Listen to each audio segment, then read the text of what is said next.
bien, bonjour ou bonsoir à tous nos chers auditeurs et auditrices. Vous êtes sur le podcast Pile et Face présenté par Jus, moi-même et Max, du coup. Et aujourd'hui, du coup, on va se parler de lacrosse, ce nouveau sport des Jeux Olympiques. Donc, peut-être avant toute chose, comme c'est le tout premier épisode, on va peut-être parler un peu de ce projet. L'objectif, c'était effectivement de faire un podcast sur plusieurs sujets différents, que ça aille du bien-être, de l'hygiène, les sports, un petit peu toutes les infos qui nous passent à l'esprit, en tout cas, et qui pourraient être assez sympas, parce que si on se pose des questions, on s'est dit que peut-être d'autres personnes se posaient les mêmes questions que nous. Donc, on s'est dit, pourquoi pas faire un podcast sur le sujet. Nous rappelons également que Max et moi-même ne sommes pas du tout des professionnels. On est simplement deux jeunes hommes un peu curieux, voilà, qui nous intéressons un peu tout et à rien. Donc vous êtes peut-être effectivement dans le même cas que nous. Aujourd'hui du coup, donc le sujet c'est lacrosse ou le lacrosse, pour faire la différenciation, sport des États-Unis qu'on va vous préciser un peu plus tard. En fait, cette idée de sujet nous est venue notamment par Max. Max, tu as appris dernièrement que en fait ce sport allait être au prochain JO, au JO de Los Angeles.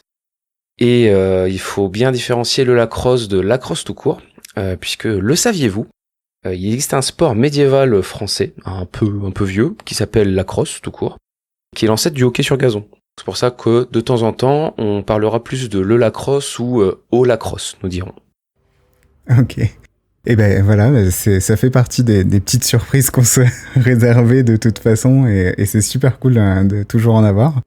Ouais, donc on va effectivement, l'idée du sujet est venue là récemment, donc suite aux Olympiques et aux Paralympiques, quand on nous a annoncé le programme en fait des 4 sports qui rejoignent donc l'ensemble des JO à partir de JO de Los Angeles. On avait le lacrosse, on avait le flag football, on avait le cricket, je crois, et je ne sais plus quoi. Bref. Et l'idée, c'était vraiment de se dire, en fait, ce sport qu'on connaît pas trop, le lacrosse, qu'est-ce que c'est, à quoi ça rime en fait de mettre ça au JO. Et surtout, moi je sais pas ce que t'en penses, moi je connais ce sport uniquement de par une série un peu teenage qui est justement Teen Wolf. Tout à fait. Voilà. C'est vrai qu'on l'a vu dans Teen Wolf, on l'a vu également pour les un peu plus anciens comme moi, American Pie aussi. Hein, il y a quelques petites parties qu'on voit par-ci par-là, on le voit. Donc c'est vraiment un sport très américain, autocentré. D'ailleurs c'est pour ça qu'on va vous faire un petit peu d'histoire pour commencer de ce sport, d'où il vient, et c'est Max qui va commencer à aborder justement précisément d'où ça vient. Ouais, effectivement, on a dû aller rechercher quelque part 2-3 infos vis-à-vis du lacrosse pour savoir d'où ça venait. Et ce qui apparaît en fait, c'est que c'est un sport autochtone à la base du XIIe siècle, qui était destiné en fait à apprendre l'humilité, le respect et préserver la paix entre les nations. Donc c'est un sport qui est finalement est aborigène, indien d'Amérique du coup, au sens large, c'est-à-dire qu'on le retrouvait dans les tribus Sioux notamment. Et il y avait un côté spirituel à tout ça, c'est-à-dire qu'on a une grosse symbolique qui est la symbolique du bâton de bois qui représente en fait le lien entre l'homme et la forêt. Et la balle en peau de chevreuil, parce qu'à l'époque c'était de la peau de chevreuil, qui représente en fait le lien entre l'homme et l'animal. Pris de passion du coup par le sport, les colons britanniques vont codifier le sport au 19e siècle au travers de monsieur William George Beers.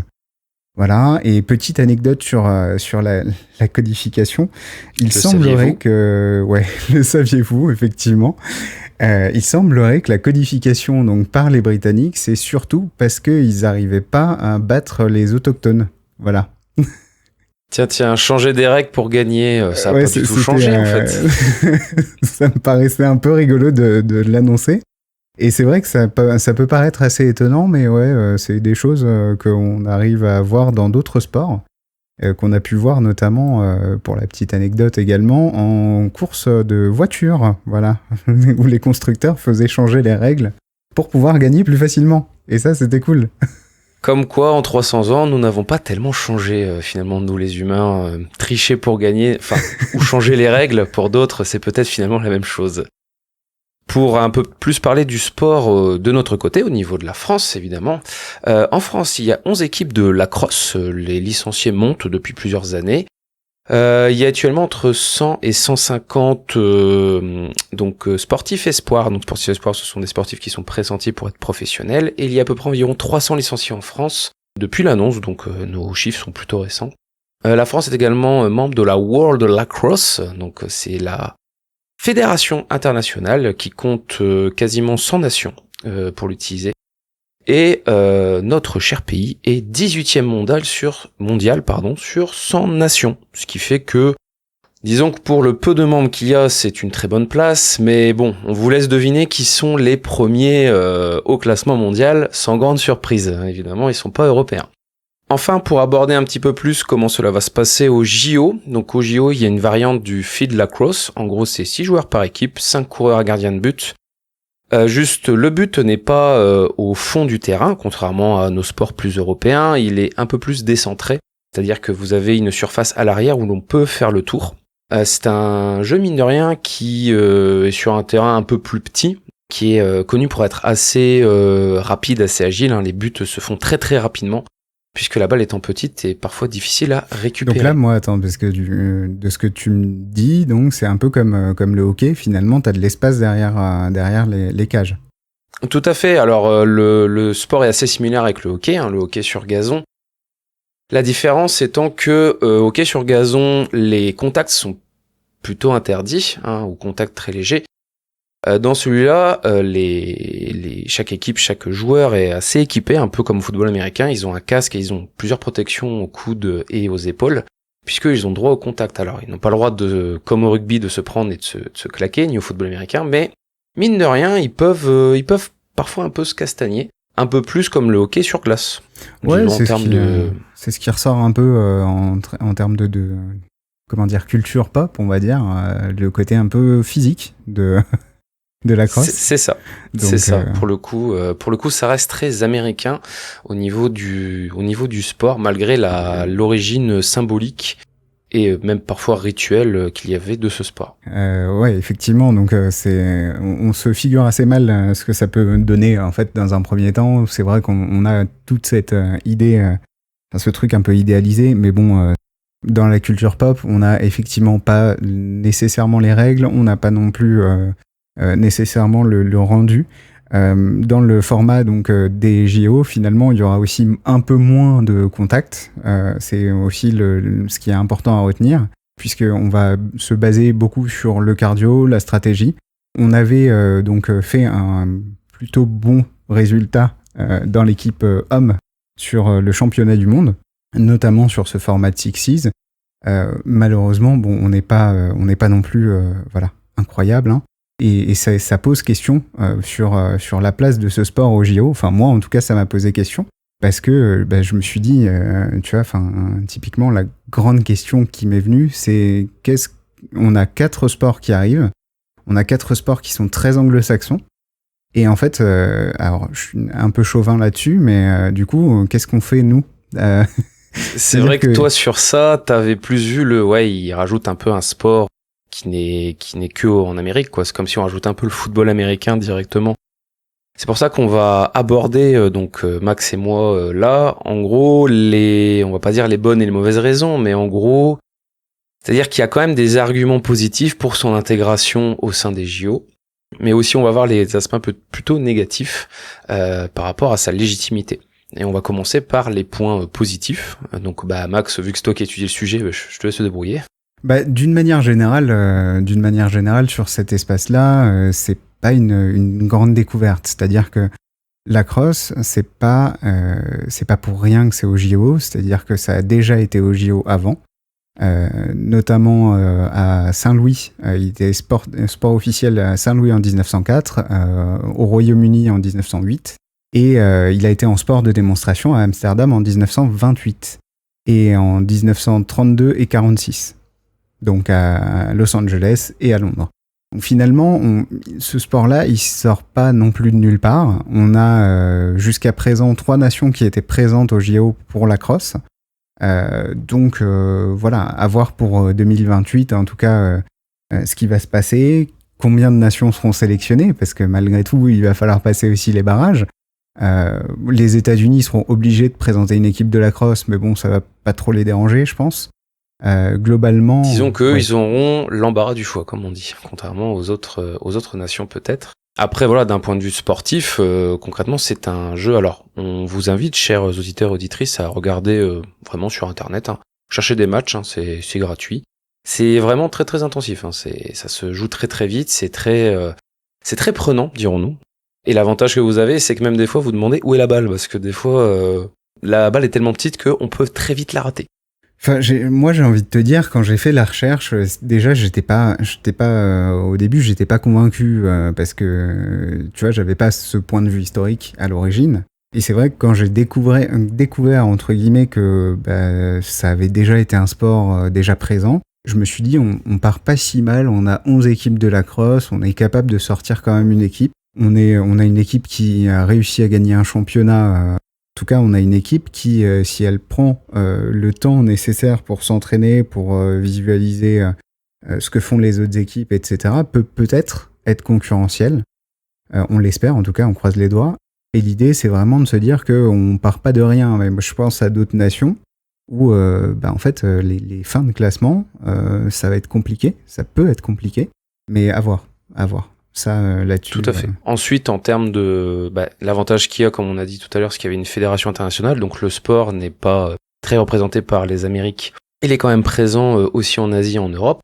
Il y a une équipe iroquoise qui est enregistrée dans la fédération et qui a le droit de participer. Alors c'est un des rares sports que les réserves amérindiennes ont le droit de participer en tant que nation indépendante. Donc ça pourrait être aussi très intéressant au niveau culturel de voir une nation, un peuple pas très connu sur le plan international. Après, là est toute la question. Je sais pas si on a pu aller chercher l'info, mais est-ce qu'elle pourrait être présente au JO en tant que telle ? Alors justement, là, on est sur plus de la spéculation, c'est-à-dire on ne sait pas si cette nation, la nation iroquoise, va avoir droit d'y participer au JO. Mais en même temps, elle est déjà inscrite au championnat du monde, et en plus, ils sont pas mauvais. C'est-à-dire qu'ils sont plutôt bons.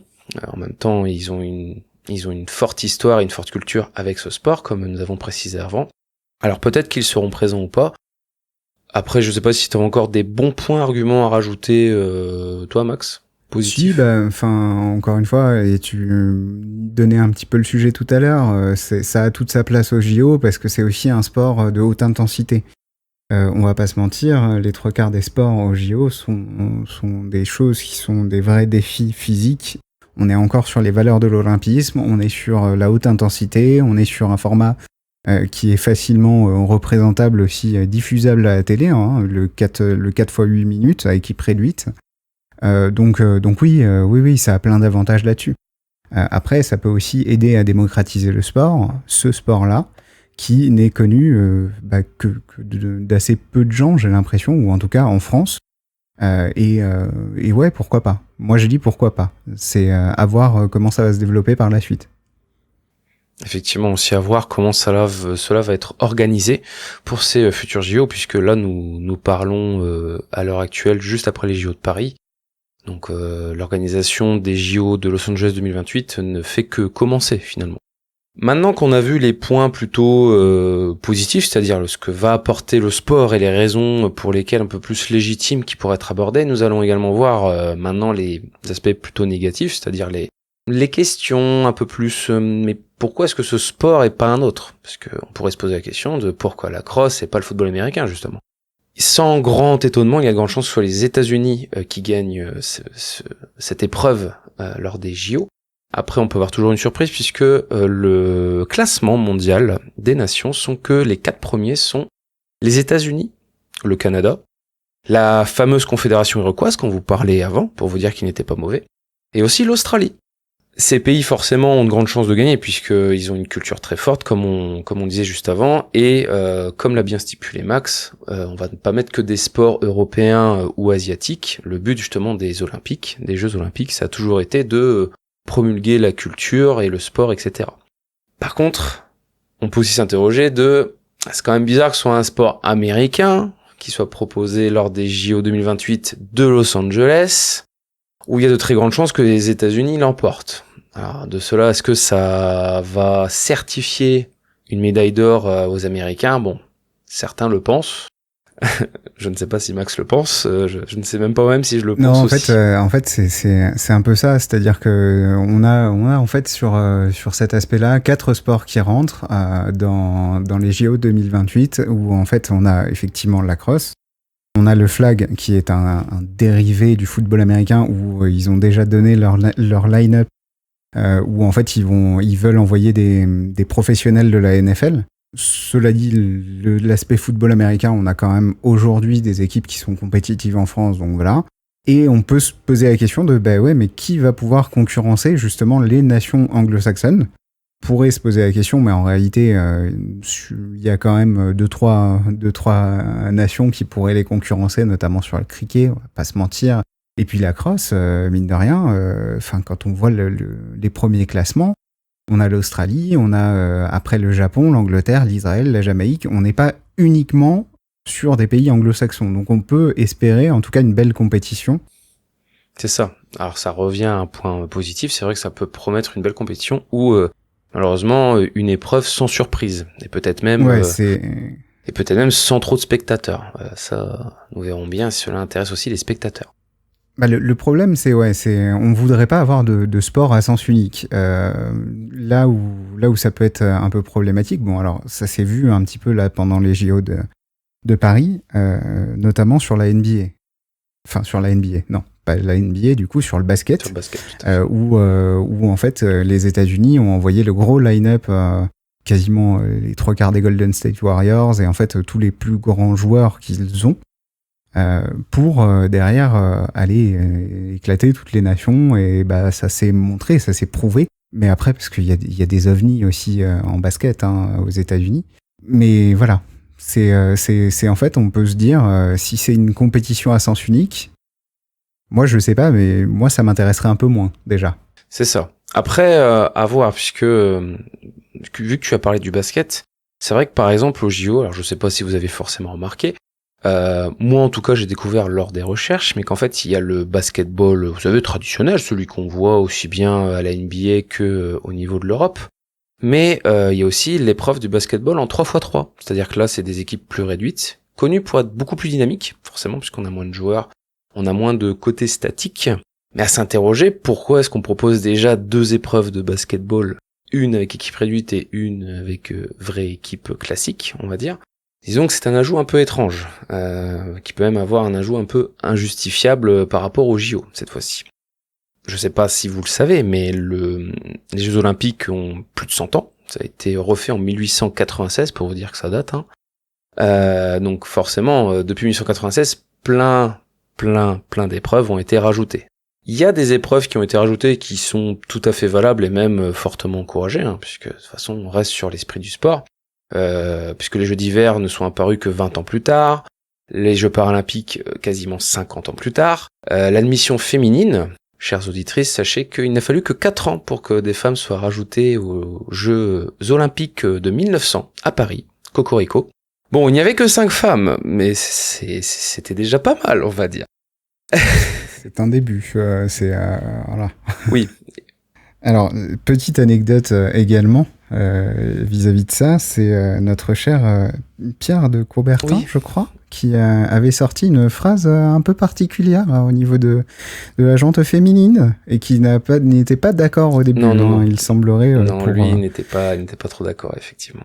Voilà, donc on est quand même bien content désormais qu'il y ait donc le sport féminin également.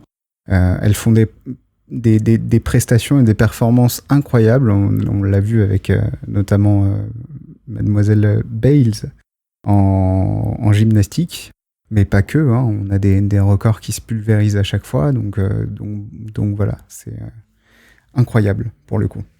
Oui, pour le coup. D'ailleurs, le saviez-vous? On enchaîne les anecdotes. Hein. Attention, hein, vous apprenez plein de choses sur ce podcast. À l'origine, Monsieur de Coubertin avait interdit aux sportifs professionnels de participer aux Olympiques. En fait, à la base, ce n'était ouvert qu'aux amateurs.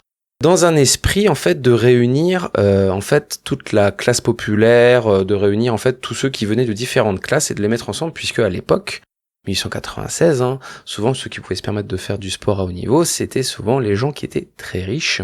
Et donc, lui, aidé aussi du comité international olympique, évidemment, avait dans l'idée d'interdire les sportifs professionnels. Voilà. Sachez-le, je le savais pas non plus. On apprend certaines choses. D'ailleurs, c'est génial en fait ce format de faire les recherches et de se réserver des anecdotes. Voilà, parce que j'ai une tête en face en mode ah ouais bah ok d'accord je ne savais pas. Oui, on se garde des anecdotes mutuelles pour se faire des petites surprises et apprendre des choses aussi bien l'un et l'autre. Alors, sachant que c'est toi qui avais fait la recherche sur comment les sports étaient sélectionnés au JO, non? C'est pas ça? Exactement. C'est d'ailleurs très belle transition. Ça va être le prochain point que nous allons aborder. C'est, mesdames et messieurs, à votre avis, comment sont sélectionnés les sports, enfin les épreuves des Jeux Olympiques? Alors, j'ai donné la petite réponse tout à l'heure. C'est le fameux CIO, donc le Comité International Olympique, qui décide.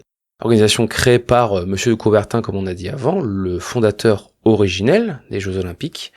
L'organisation, elle existe toujours depuis 1896. Donc pareil, hein, l'organisation est aussi vieille que les Jeux Olympiques. C'est ce qu'on appelle une OING, donc vous connaissez les ONG. Les ONG, voilà, c'est la même chose, mais internationale. Dans leur fonctionnement de règlement, ils décident autant des épreuves que des villes d'accueil. Donc sachez que si aussi Los Angeles et Paris ont été sélectionnés, c'est eux qui ont aussi décidé. Et ce sera aussi le cas sur les ajouts qu'on va ajouter. Donc on vous a parlé des ajouts tout à l'heure, voilà, qui étaient compréhensibles, des ajouts un peu bizarres, mais il y a aussi des épreuves qui ont été retirées au fur et à mesure des années. Est-ce que tu peux nous en parler un peu plus, Max ? Ouais, bah effectivement, ce qui vient, en tout cas, ce qui a été retiré, ça a été le karaté finalement, qui était pourtant une discipline qui est plus représentée mondialement que le judo. Voilà, c'est un peu étonnant, mais bon. Alors le skeleton, qui est un bobsleigh individuel, mais alors ça a été retiré parce que ça a été considéré comme extrêmement dangereux. Donc ça c'était au JO de mémoire de Sydney peut-être, JO d'hiver de Sydney. Je sais plus exactement, tu vois, j'ai pas vérifié. C'est revenu très récemment en fait, ce skeleton, donc en fait a été retiré pendant plus de 50 ans. Ouais. Effectivement, il y a eu un accident un peu dangereux. Je ne sais plus s'il y avait eu un mort. Excusez-nous pour les recherches peut-être un poil trop légères sur ce point-là, mais à cause de ça, le skeleton a été retiré pendant 50 ans. Pour ceux qui voient pas trop le skeleton, vous savez, c'est l'épreuve où ils ont un énorme casque, ils sont couchés, ils tiennent une luge et ils courent tout seuls. Et après ils se lancent et vous savez, ils ont cette espèce de position un peu bizarre, ils sont sur le ventre, ils ont les bras le long du corps et ils se dirigent seulement avec le poids et avec les abdominaux. Après effectivement c'est se diriger à plat ventre, tête en avant, à quasiment la même vitesse, voire plus rapide que le bobsleigh, hein. Donc voilà. Le bobsleigh avait déjà fait pas mal de crashs et d'accidents et avec des conséquences regrettables. Là, c'est vrai qu'on se retrouve en plus avec une personne qui va plus vite, qui a moins de... en bobsleigh, on a l'avantage, entre guillemets, d'avoir un certain carénage. Bah là, on l'a pas. Et le slalom en canoë-kayak, qui a été retiré pendant 4 éditions, et puis qui est revenu assez vite, finalement. Oui, mais pour aucune raison. C'est-à-dire que, malgré nos recherches, il n'y avait pas de raison préétablie. Le CIO n'a aucunement justifié ses retraits.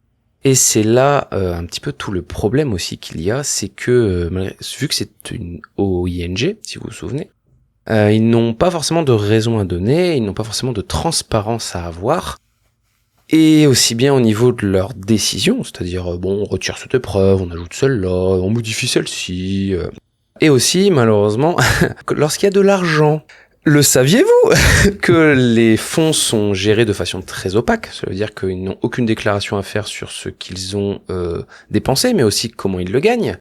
On a d'ailleurs l'ancien maire de la ville de Rio, Sergio Cabral Filho, qui a révélé lors d'une interview qu'il avait donné des pots de vin, mais tranquillement, au CIO pour que les JO de Rio soient organisés dans sa ville. C'est pas si surprenant. Hein.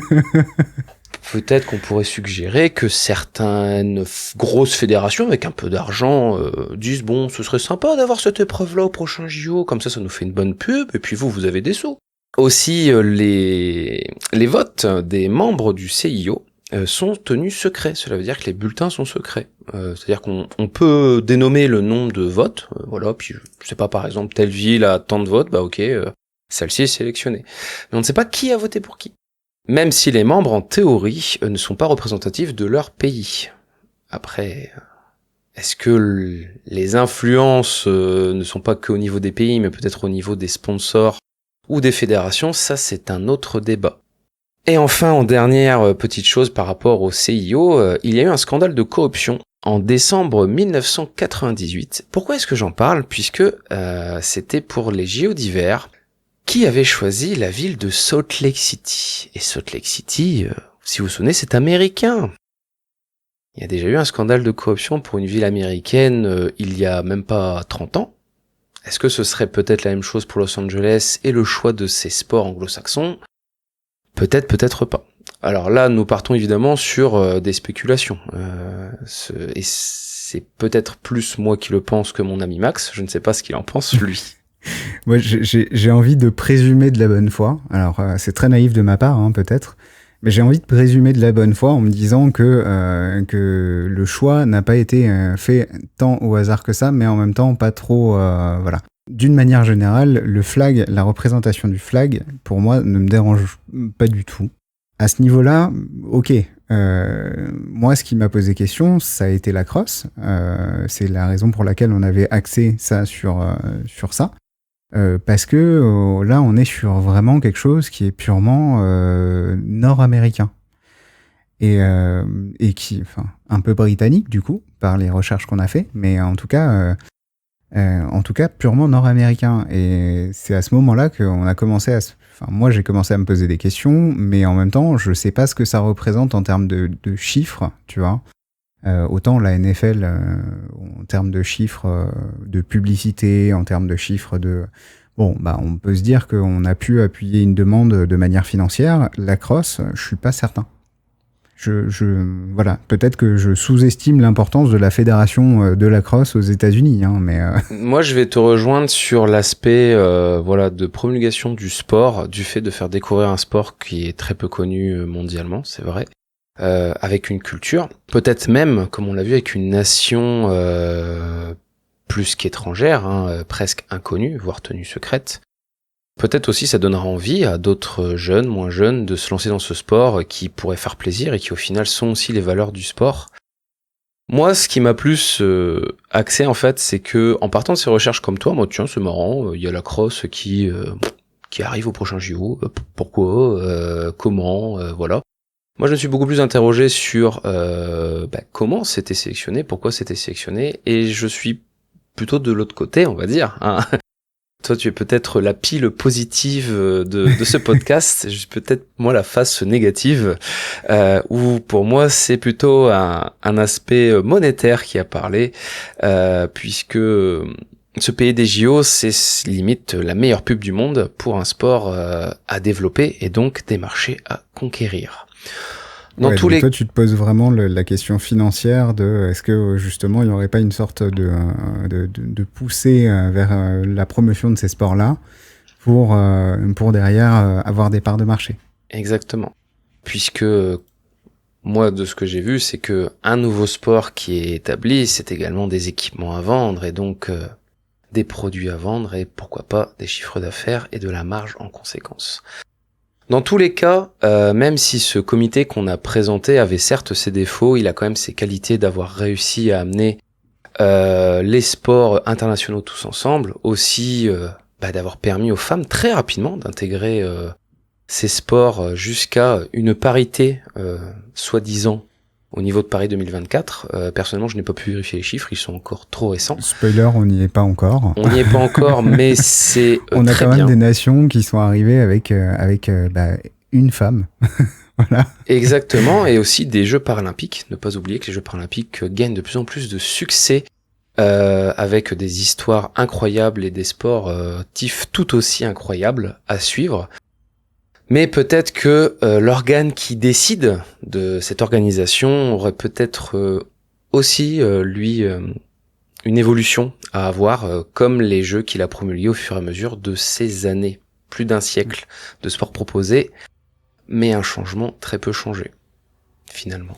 Et finalement, c'est vrai qu'on a beaucoup parlé de lacrosse en termes général. Normalement, de ce que j'ai pu comprendre, le format des JO aura donc la partie 60s masculin et féminin. Normalement, a priori. Après, à voir si dans les faits ça va être validé comme ça, etc. Parce que je voyais tout à l'heure dans tes recherches que tu avais regardé la ligue de softball, qui est exclusivement féminine, tu disais ? Féminine, tout à fait, voilà. Il y a aussi des sports exclusivement féminins qui sont dans les JO, comme le softball. Donc après, voilà, est-ce que cela vaut le coup d'avoir un sport entièrement d'un côté ou pas ? Ça, c'est un autre débat que nous aborderons peut-être dans un prochain sujet. Est-ce que tu as autre chose à ajouter sur ce sujet, Max ? Personnellement, j'ai fait le tour. Au niveau de la crosse, comme je te disais, je pense que c'est une bonne idée. C'est une bonne idée parce que c'est inconnu, parce que voilà. Le problème, c'est que, tu vois, sur les sports en démonstration, finalement, on n'a jamais vraiment de retour au niveau de l'impact. Je pense notamment BMX qui avait été un sport de démonstration avant d'être validé là pour cette année. On n'avait pas forcément eu de retour sur est-ce que c'est quelque chose qui plaît, est-ce que machin. Et en fait, l'épreuve a été validée, mais on ne sait pas pourquoi, on ne sait pas trop comment. Voilà, c'est un peu opaque le fait d'avoir validé le BMX d'un coup. Pareil sur le breakdance, alors que en fait. C'est quelque chose qui se justifie, tu vois, qui pourrait se justifier de se dire, on a fait un sport de démonstration, on a vu que ça marchait bien, du coup on l'intègre. Il y aurait des intérêts financiers à faire ça, clairement. Hein, tu calcules finalement la résonance du sport. Quand tu vois que ça marche bien, c'est super cool, tu le valides. Moi, j'ai pas l'impression que ça fonctionne comme ça aujourd'hui. C'est assez opaque en termes de retour sur ces sports de démonstration. Je sais même pas, tu vois, quel sport de démonstration a été mis en avant sur Paris 2024. Également sur cet aspect, pour nuancer un petit peu mon propos très chauvin du début, en disant oui, on a 4 sports anglo-saxons, etc. Il faut pas oublier que malgré tout, on a l'escrime. Et que l'escrime, ça représente quand même pas mal de médailles. Et que c'est quasiment full français. Hein. La langue officielle est le français. Le sport vient de chez nous. Donc oui, peut-être que c'est effectivement le moment pour les anglo-saxons de faire reconnaître leur sport.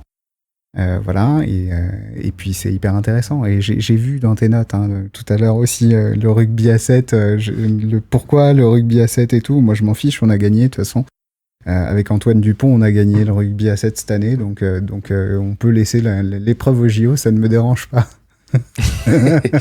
Alors que moi, comme j'avais vu que c'était le rugby à 15 à la base qui est devenu le rugby à 7, j'étais en mode pourquoi ? Mais bon, parce que nous n'avons pas les mêmes points de vue et c'est ça qui est intéressant. Mais tu vois, je pense que on s'en parlait tout à l'heure un petit peu en parlant de la crosse et du format de la crosse. C'est qu'en fait, le format du rugby à 15, à partir du moment où c'est 80 minutes, t'as vachement de nations à faire passer, c'est compliqué. Alors que là, on est sur un format de 2 fois 7 minutes, je crois, un truc comme ça, ou... Enfin, je sais plus. Non, 2 fois 15 minutes, je crois. Et comme c'est 2 fois 15 minutes, les matchs, ils vont plus vite, tu peux les faire en une après-midi.